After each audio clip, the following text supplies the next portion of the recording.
નમસ્તે વિદ્યાર્થી મિત્રો, હવે આપણે સ્વાધ્યાય 1નો વિભાગ C નો દાખલા નંબર 7 ગણીશું. તો એમાં રકમ પહેલાં જોઈ લઈએ આપણે. એક સમયગાળા દરમિયાન જીવન નિર્વાહ ખર્ચનો સૂચકાંક 280થી વધીને 340 થયો અને વેતન ₹13,500થી વધીને ₹14,750 થયું હોય તો કામદારને વાસ્તવમાં કેટલો ફાયદો કે નુકસાન થશે તે શોધો. તો અહીં તમને ખ્યાલ આવી જશે કે આધાર વર્ષનો સૂચકાંક 280 હતો, વધીને કેટલો થયો 340. એટલે આધાર વર્ષનો સૂચકાંક 280 અને ચાલુ વર્ષનો સૂચકાંક 340. એવી રીતે વેતન 13,500થી વધીને 14,750 થયું. તો આધાર વર્ષનું વેતન 13,500 અને ચાલુ વર્ષનું વેતન 14,750. તો આપણે ત્રિપદી મૂકી શકીએ કે ભાઈ જીવન નિર્વાહ ખર્ચનો સૂચકાંક 280 હતો ત્યારે વેતન કેટલું હતું? ₹13,500. તો જ્યારે સૂચકાંક 340 થયો ત્યારે વેતન કેટલું થવું જોઈએ ખરેખર? આ રીતે આપણે ત્રિપદી પહેલા મૂકવાની. તો આપણે વેતન શોધી શકશું. તો 340 ત્રિપદી મૂકો એટલે ચોકડી ગુણાકાર થઈ જશે. 340 ગુણ્યા 13,500 ભાગ્યા 280. ગણતરી કરો તમે. 340 ગુણ્યા 13,500 280 એટલે આન્સર આવશે તમારો 16,393. એટલે 92 છે એટલે આપણે પોઈન્ટ એમને એમ રાખી દઈશું. 16,392.86. તો આપણને મળશે વેતન. હવે આપણે જોવાનું કે ખરેખર આપણને આટલું વેતન મળવું જોઈએ, પણ રકમમાં કેટલું આપેલું છે? ચાલુ વર્ષનું 14,750. તો આપણે જોઈએ કે ભાઈ આપણને મળવું જોઈએ 16,392.86, પણ ખરેખર કેટલું મળે? 14,750. તો આપણને વેતનમાં ફાયદો થયો છે કે નુકસાન? તો અહીં લખી શકીએ આપણે કામદારને વેતનમાં શું થયું કહેવાય? નુકસાન. કારણ કે એને મળવું જોઈએ વધારે વેતન અને મળ્યું છે ઓછું, તો નુકસાન થશે. તો 16,392.86 માઇનસ 14,750 માઇનસ કરશો તો 1,642.86. તો આટલું એને શું થયું હશે? કામદારને વેતનમાં નુકસાન આવ્યું કહેવાય. તો આ રીતે દાખલા નંબર 7 આપણે આન્સર મળી જશે. જો વિભાગ C નો દાખલા નંબર 8, તો એમાં તમને વર્ષ 2010થી 2013ના જીવન નિર્વાહ ખર્ચના સૂચકાંક આપેલ છે. એટલે એને આપણે I લખી શકીએ, જીવન નિર્વાહ ખર્ચનો સૂચકાંક. અને સરેરાશ માસિક વેતન આપેલું છે. એના પરથી આપણે વાસ્તવિક વેતન શોધવાનું છે. તો વાસ્તવિક વેતનનું પહેલાં સૂત્ર લખી દઈશું આપણે. સરેરાશ માસિક વેતન ભાગ્યા જીવન નિર્વાહ ખર્ચનો સૂચકાંક ગુણ્યા 100. હવે સૂત્ર પ્રમાણે આપણે શોધી નાખીશું વાસ્તવિક વેતન. તો સરેરાશ માસિક વેતન કેટલું આપેલું છે? અહીંયા 2010નું 35,000 ભાગ્યા જીવન નિર્વાહ ખર્ચનો સૂચકાંક કેટલો આપેલો છે? 120 ગુણ્યા 100. તો ગણતરી કરીશું આપણે. તો આન્સર આવશે 29,166.67.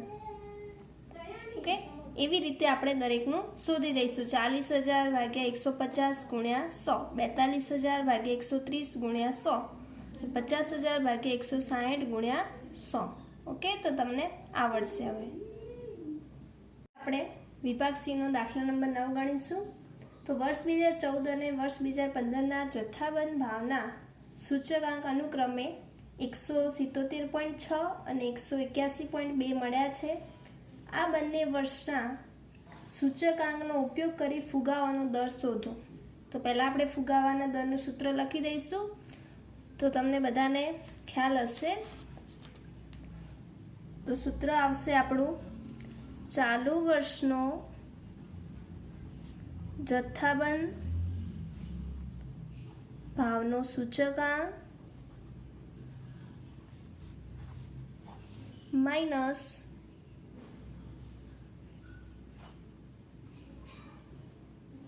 અગાઉના વર્ષનો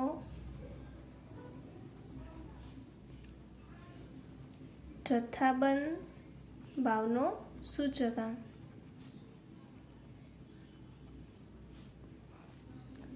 ભાગ્યા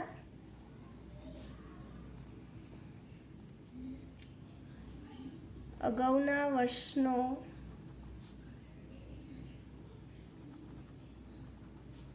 જથ્થાબંધ ભાવનો સૂચકાંક. એટલે જે માઇનસમાં આવશે એ જ તમારે ભાગાકારમાં લખવાનું ગુણ્યા 100. ઓકે, તો આ રીતનું સૂત્ર મળશે. ચાલુ વર્ષનો જથ્થાબંધ ભાવનો સૂચકાંક માઇનસ અગાઉના વર્ષનો જથ્થાબંધ ભાવનો સૂચકાંક ભાગ્યા અગાઉના વર્ષનો જથ્થાબંધ ભાવનો સૂચકાંક ગુણ્યા 100. એટલે જે માઇનસ થશે એનો એ જ ભાગાકારમાં આવશે. તો જુઓ હવે રકમમાં 2014 એ આપણું અગાઉનું વર્ષ થશે અને 2015 એ આપણું ચાલુ વર્ષ થશે. તો અહીં જુઓ હવે ચાલુ વર્ષ એટલે 2015નો સૂચકાંક કેટલો આપેલો છે તમને 181.2 માઇનસ અગાઉના વર્ષનો તો 2014નો કેટલો આપેલો છે 177.6 ભાગ્યા જે માઇનસમાં આવશે એનો જ ભાગાકારમાં આવશે ગુણ્યા 100. તો ગણતરી કરી લઈશું આપણે.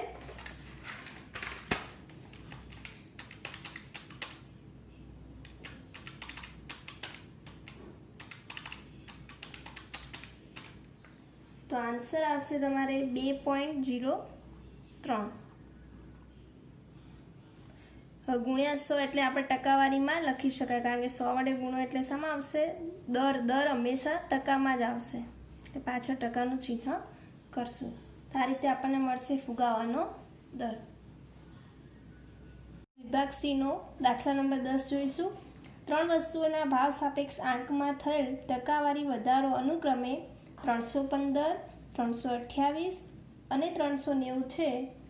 જો આ વસ્તુઓના મહત્વનું પ્રમાણ 5:7:8 હોય તો ભાવનો સામાન્ય સૂચકાંક ગણો. તો અહીં જો ભાવમાં થયેલ ટકાવારી વધારો એટલે ભાવ સાપેક્ષ ટકાવારી વધારો છે એને શું કહીશું આપણે આઈ, કારણ કે આઈનો મિનિંગ શું થાય ભાવ સાપેક્ષ ટકાવારી. તો આના પરથી આપણને આઈ મળશે. પછી મહત્વ એટલે કઈ વસ્તુને કેટલું મહત્વ આપણે આપ્યું છે એટલે એનો ભાર થશે તો આઈ અને ડબલ્યુ આપણને મળી જશે. તેના પરથી આપણે કયા સૂત્રનો ઉપયોગ કરીશું તો ભારી સરેરાશની રીતનો ઉપયોગ કરી શકાય. તો પહેલાં આપણે આઈ શોધી લઈશું. તો આઈમાં જો હવે આઈ એટલે આધાર વર્ષનો સૂચકાંક આપણે શું લેવાય 100. તો આધાર વર્ષની સરખામણીમાં જો વધારો થયો હોય તો પ્લસ થશે, ઘટાડો થયો હોય તો માઇનસ થશે. તો અહીં તમને બધા વધારા જ આપેલા છે. તો 100ની અંદર 315 ઉમેરો એટલે કે 100 + 315 તો સૂચકાંક કેટલો મળશે આપણને 415 વસ્તુ 1નો. પછી વસ્તુ 2માં આધાર વર્ષમાં કેટલો વધારો થયો છે ટકાવારી 328 તો 100 પ્લસ કરશો એટલે 428 અને 3 નંબરમાં 100 પ્લસ કેટલો વધારો થયો છે 390 તો આન્સર આવશે આઈનો 490. તો આ રીતે વધારો થયો હોય તો 100માં પ્લસ કરશું, ઘટાડો થયો હોય તો માઇનસ કરશું. કારણ કે વધારો ઘટાડો હંમેશા આપણે આધાર વર્ષના સૂચકાંક ઉપર જ કરવાનો છે. તો આધાર વર્ષનો સૂચકાંક તો 100 હોય ન આપેલો હોય. ચલો પછી ડબલ્યુ. તો ડબલ્યુ એટલે તમને મહત્વનું પ્રમાણ આપેલું છે 5:7:8 તો આ રીતે ડબલ્યુ મળી જશે. હવે આપણે શોધી લઈશું આઈ ડબલ્યુ. તો આઈનો અને ડબલ્યુનો ગુણાકાર 415 × 5 એટલે 2075 પછી 428 × 7 એટલે 2996 અને 490 × 8 એટલે 3920. હવે બંનેનું ટોટલ કરી લઈશું આપણે. ચલો તો ડબલ્યુનું ટોટલ કેટલું આવશે? Sigma W 20. હવે સિગ્મા આઈ ડબલ્યુ શોધી લઈશું આપણે. તો એનું ટોટલ આવશે 8,991. તો આ રીતે આપણને આઈ ડબલ્યુ મળી જશે. હવે સૂત્ર તમને ખ્યાલ જ છે બારી સરેરાશનું. તો લખશું આપણે ભાવનો સામાન્ય સૂચકાંક બરાબર સિગ્મા આઈ ડબલ્યુ અપોન સિગ્મા ડબલ્યુ. તો સિગ્મા આઈ ડબલ્યુ એટલે 8,991 અને સિગ્મા ડબલ્યુ એટલે 20. તો ગણતરી કરી લઈશું આપણે.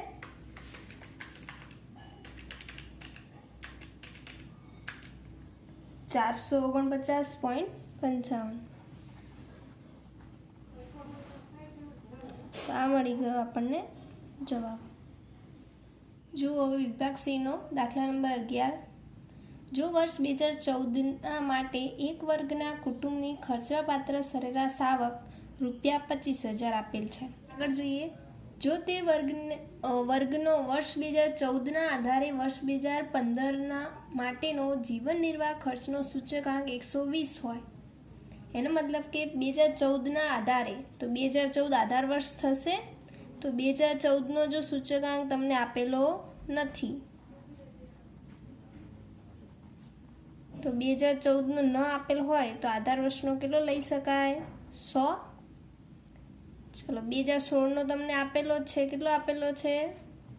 120. 2016નો જીવન નિર્વાહ ખર્ચનો સૂચકાંક 120 આપેલ છે.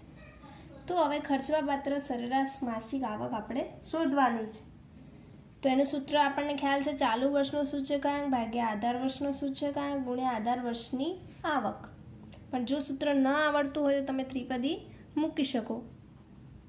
સૂચકાંક જ્યારે 100 હોય ત્યારે આવક કેટલી હતી? ખર્ચવાપાત્ર ₹25,000. તો જો સૂચકાંક વધીને 120 થાય તો ખર્ચવાપાત્ર આવક વધીને કેટલી થવી જોઈએ? તો આ રીતે ત્રિપદી મૂકી શકાય. હવે ચોકડી ગુણાકાર કરશું આપણે. તો 25,000 ગુણ્યા 120 ભાગ્યા 100. તો ગણતરી કરશું એટલે આપણને આન્સર મળશે 30,000. તો આ મળી ગઈ 2016ની ખર્ચવાપાત્ર સરેરાશ આવક. હવે જોઈશું દાખલા નંબર 12. એક કામદારની વર્ષ 2015માં માસિક સરેરાશ આવક ₹16,000 હતી અને વર્ષ 2016માં વધીને ₹20,000 થઈ. તો પહેલાં આપણે અહીંયા આગળ આધાર વર્ષ 2015 છે, તો એની કેટલી આપેલી છે? 2015ની આવક તમને આપેલી છે સરેરાશ ₹16,000.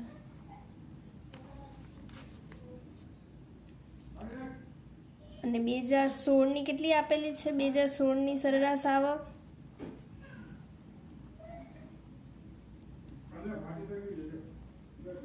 ₹20,000 એટલે વધીને 20,000 થઈ છે. ચલો હવે આગળ વાંચશું. વર્ષ 2015ની સરખામણીએ વર્ષ 2016 માટેનો આવકનો સૂચકાંક શોધો. તો 2015ની સરખામણી કરવાની છે એટલે 2015 શું છે આપણું? આધાર વર્ષ. તો 2015નો સૂચકાંક આધાર વર્ષનો કેટલો થશે? ન આપેલ હોય તો 100. તો આપણે કયો શોધવાનો છે? 2016નો સૂચકાંક શોધવાનો છે. કે આ રીતે તમને રકમ ઉપરથી ખ્યાલ આવી જશે. હવે ત્રિપદી મૂકી શકીએ આપણે ડાયરેક્ટ કે જો આવક 16,000 હતી ત્યારે સૂચકાંક કેટલો હતો? 100. તો જો આવક વધીને 20,000 થઈ તો સૂચકાંક કેટલો થવો જોઈએ? તો ત્રિપદી કરશું. તો 20,000 ગુણ્યા 100 ભાગ્યા 16,000. તો તો ગણતરી કરશું તો આન્સર આવશે 125. તો સૂચકાંક વધીને કેટલો થવો જોઈએ? 125. જ્યારે આવક 16 હતી, 16,000, ત્યારે સૂચકાંક 100 હતો. આવક વધીને 20,000 થઈ તો સૂચકાંક વધીને કેટલો થવો જોઈએ? 125. જુઓ હવે દાખલા નંબર 13. જો એક વસ્તુનું ઉત્પાદન વર્ષ 2016માં આધાર વર્ષની સરખામણીએ 9/5 ગણું વધ્યું હોય તો વર્ષ 2016 માટે ઉત્પાદનનો સૂચકાંક શોધો. તો પહેલાં આપણે આધાર વર્ષનો ઉત્પાદનનો સૂચકાંક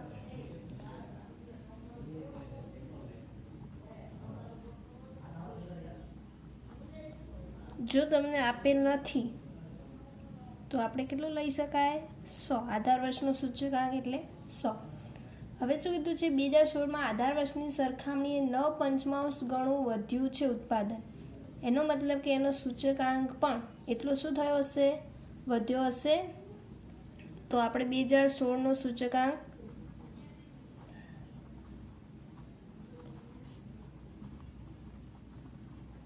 તો જો આધાર વર્ષનો કેટલો થશે? 100 પ્લસ કેટલો વધ્યો છે? આધાર વર્ષની સરખામણીએ 9/5 ગણો, એટલે કે આધાર વર્ષનો જ 9/5 ગણો એટલો વધ્યો છે. તો વધ્યો એટલે 100માં પ્લસ કરવાનું, ઘટ્યો હોત તો માઇનસ કરે. તો 100ના 9/5 કરશો એટલે કેટલા આવશે? 180. બરાબર. આધાર વર્ષનો 9/5 ગણો એટલે 180 મળશે. હવે વધ્યો છે તો 100માં શું કરશું આપણે? પ્લસ. ઘટ્યો હોત તો માઇનસ. તો ચાલુ વર્ષનો કેટલો સૂચકાંક મળશે આપણને? 280. હવે સ્વાધ્યાય 1નો વિભાગ સીનો 14મો દાખલો. IL તમને આપેલ છે 221.5 અને IF તમને આપેલ છે 222. તો આપણે IP શોધવાનો છે. તો જુઓ, તો IF નું પહેલા સૂત્ર લખી દઈશું આપણે.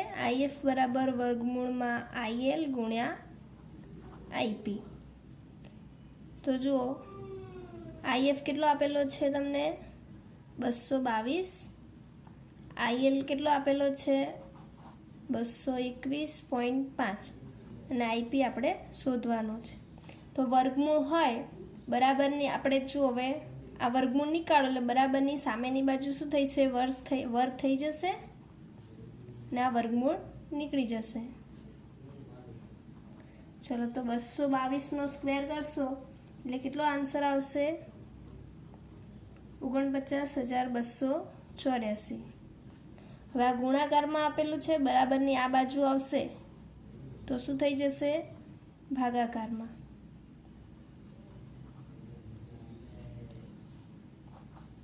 તો ભાગાકાર કરશો એટલે આપણને IP મળી જશે 222.5.